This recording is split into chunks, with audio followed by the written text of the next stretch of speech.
Bueno, buenos días, mi nombre es Cecilia Arnaudín. Voy a estar a cargo de los trabajos prácticos de semiología, de la Comisión 6 y de la Comisión 9. Les doy la bienvenida a este modo extraño. Ojalá que les sirva y que luego cuando ustedes tengan la posibilidad de tener el contacto con el paciente real, todas las cosas que vayamos desarrollando sirvan. Bueno, la historia clínica es el arte de ver, de oír, de entender, de escuchar y de describir a la enfermedad.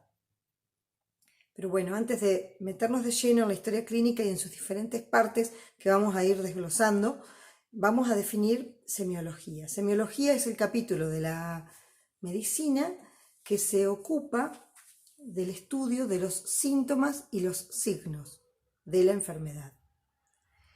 Se vale para eso de la semiotecnia.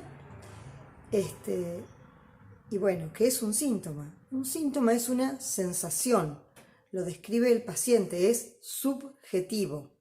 Por ejemplo, dolor, mareo, náuseas. Un signo, uno lo puede objetivar, es objetivo. ¿Qué signo podríamos encontrar en un paciente? Bueno, una arritmia cardíaca, ¿sí? Una hepatomegalia, una esplenomegalia. Bien, entonces, vamos por partes, lo describimos. Entonces estamos en semiología, que es nuestra materia.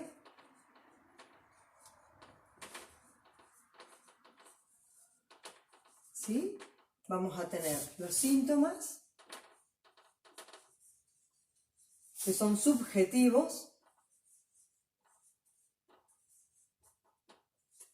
y los signos, que son objetivos. ¿Sí? Uno los puede cuantificar, medir, ver, dijimos, ¿no? Una arritmia cardíaca, una pústula, una hepatomegalia, una esplenomegalia, bien, adenomegalias, bien. Luego tenemos los síndromes, que van a ser el conjunto de síntomas y signos que definen algunas enfermedades. Por ejemplo, un síndrome coledociano. Después vamos a ir viendo. Bueno, entonces, la historia clínica. La historia clínica consta de varias partes. Pero bueno, antes de adentrarnos a las partes de la historia clínica, que puntualmente nos toca desglosar todo lo que es la parte del interrogatorio o la anamnesis, la historia clínica, para que ustedes vayan empezando a entrar en tema, constituye un documento médico, constituye un documento legal, permite evaluar la calidad de la atención, mide la capacidad de discernimiento de quien la escribió, es un elemento para la investigación clínica, retrospectiva y prospectiva. ¿Sí? Bien. Con respecto a la primera parte de la historia clínica, que es el interrogatorio o la anamnesis, va a ser el primer contacto que ustedes como médicos o futuros médicos tengan con ese paciente. De un buen interrogatorio, muchas veces uno ya tiene buena parte ganada del diagnóstico de la enfermedad de ese paciente. De una buena anamnesis, uno ya tiene la mitad del diagnóstico. Bien, entonces decíamos, con respecto a la anamnesis o al interrogatorio, que representa el primer acto médico que va a servir para orientarnos en las diferentes patologías que puede tener nuestro paciente. Sabíamos también, o habíamos dicho, que la anamnesis representa la mitad del diagnóstico. De un buen interrogatorio, de una buena anamnesis, uno ya tiene buena parte ganada, ¿sí? A veces el interrogatorio no puede hacerse en forma directa al paciente porque este paciente está con una afasia de expresión, es decir, tal vez te entiende pero no puede hablar, o por el contrario, no entiende ni comprende, que sería una afasia mixta. Entonces en esos casos muchas veces el interrogatorio es diferido y tenemos que interrogar al familiar. También hay que tener en cuenta que hay patologías que todavía, enfermedades que todavía generan prejuicios y que a la gente les cuesta aceptar o contarnos, ¿no? Como son algunas adicciones o hasta algunas enfermedades psiquiátricas también.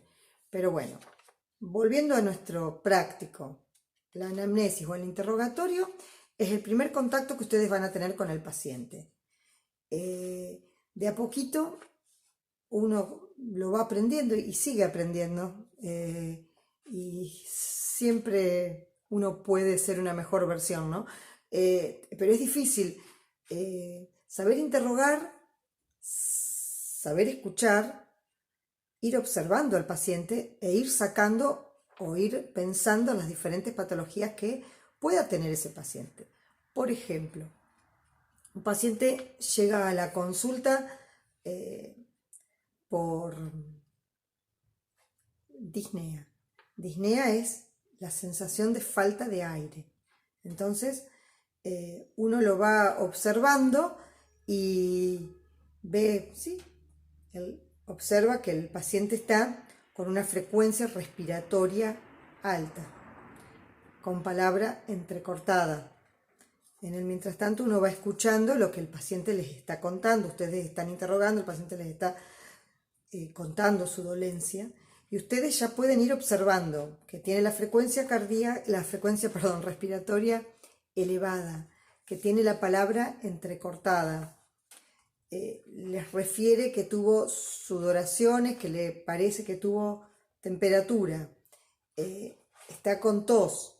Entonces uno, mientras el paciente les va contando los síntomas y los signos que uno puede ir viendo, va armándose un probable diagnóstico. Entonces yo pienso en este paciente que está con una frecuencia respiratoria alta, ¿sí? Que el paciente lo refiere como fatiga muchas veces, pero uno cuenta la frecuencia respiratoria y está elevada.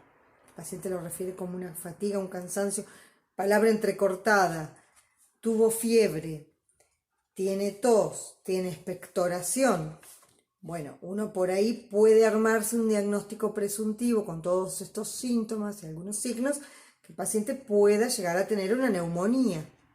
Por ejemplo, es un ejemplo. Entonces, es todo un tema. Uno va interrogando, pero en el mientras tanto va observando, lo va escuchando, lo que el paciente nos va contando, y vamos armándonos un probable diagnóstico. Bien, entonces volviendo, habíamos dicho que era el primer contacto que teníamos con el paciente. El interrogatorio o la anamnesis es el primer contacto que van a tener y consta de varias partes que uno va a tener que ir completando, ¿no? Hay una historia clínica, hay un formato armado de la cátedra que está muy buena, que después si quieren yo se las acerco como para ir ejercitándose. Pero lo importante es que de la primera parte, ya nomás de la historia clínica del interrogatorio, que es la primera parte, en los datos personales uno ya puede ir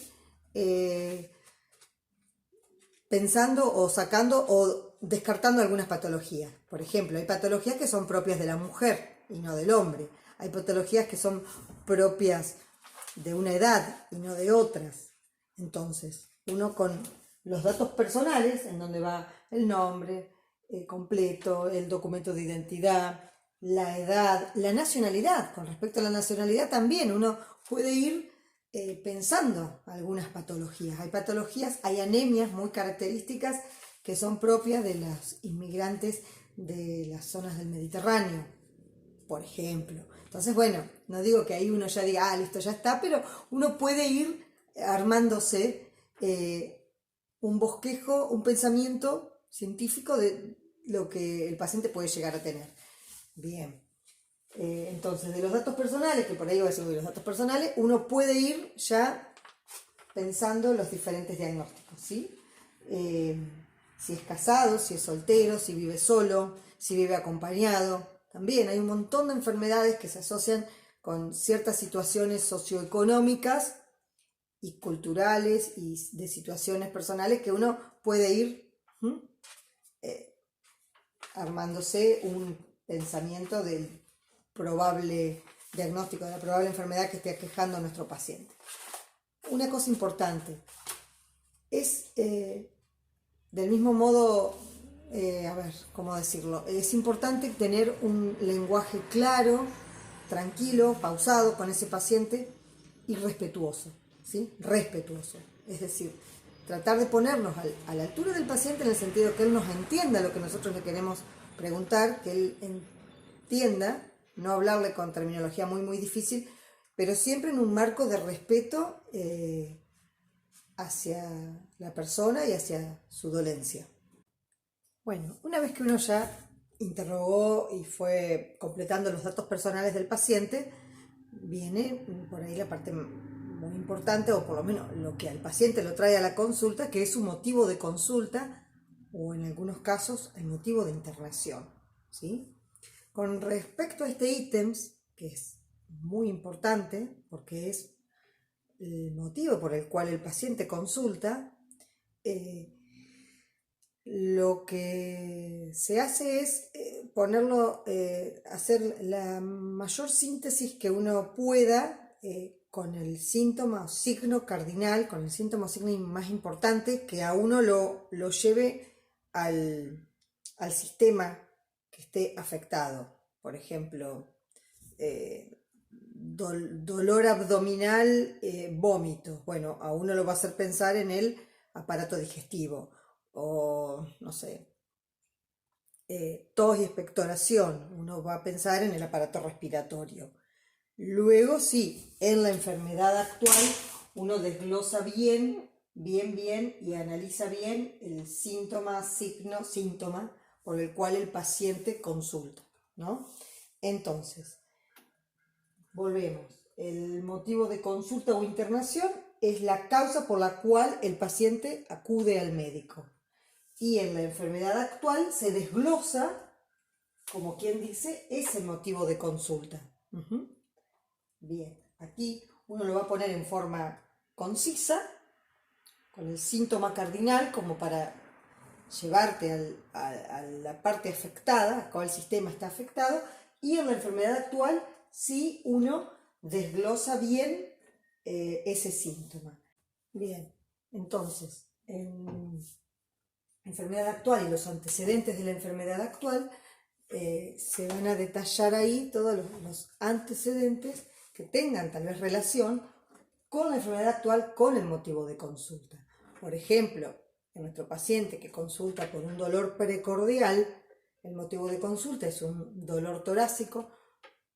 Nosotros hacemos toda la investigación de cuándo, cómo es el síntoma, todo lo que hablamos de desglosar ese síntoma, y luego en los antecedentes el paciente es hipertenso, es diabético, tiene hipercolesterolemia, tiene obesidad, son enfermedades o antecedentes de la enfermedad actual importantes, son antecedentes relevantes en este caso, ¿sí? Por más que algunos tengan también en antecedentes personales que ir. Después en antecedentes personales, que sigue después en la historia clínica, uno lo vuelve a nombrar. Pero en este caso, en un dolor torácico opresivo, precordial, que tal vez estemos pensando que el paciente tiene un infarto agudo de miocardio o que tiene una patología coronaria, que sea diabético, que sea hipertenso, que tenga obesidad, que tenga hipercolesterolemia, van a estar íntimamente relacionados con el motivo de consulta y la enfermedad actual. Entonces, son importantes. Lo mismo un paciente, por ejemplo, que nosotros lo internamos nosotros, pues yo trabajo en terapia intensiva, por una cetoacidosis diabética, que es una descompensación metabólica de la diabetes, que tenga el antecedente y el diagnóstico de hace 10 años de diabetes, obviamente, más allá que después también están los antecedentes personales, es un dato importante de la enfermedad actual. El paciente está internado con una cetoacidosis diabética y tiene el diagnóstico previo de diabetes. Bien, bueno, espero mínimamente que esto haya, no sé, sido útil, un mínimo aunque sea, un poquito. Ahora vamos a dar paso a lo que viene a ser el práctico. Bueno, muchas gracias. Disculpen si sí, bueno, medio reiterativo, espero ir mejorando, espero.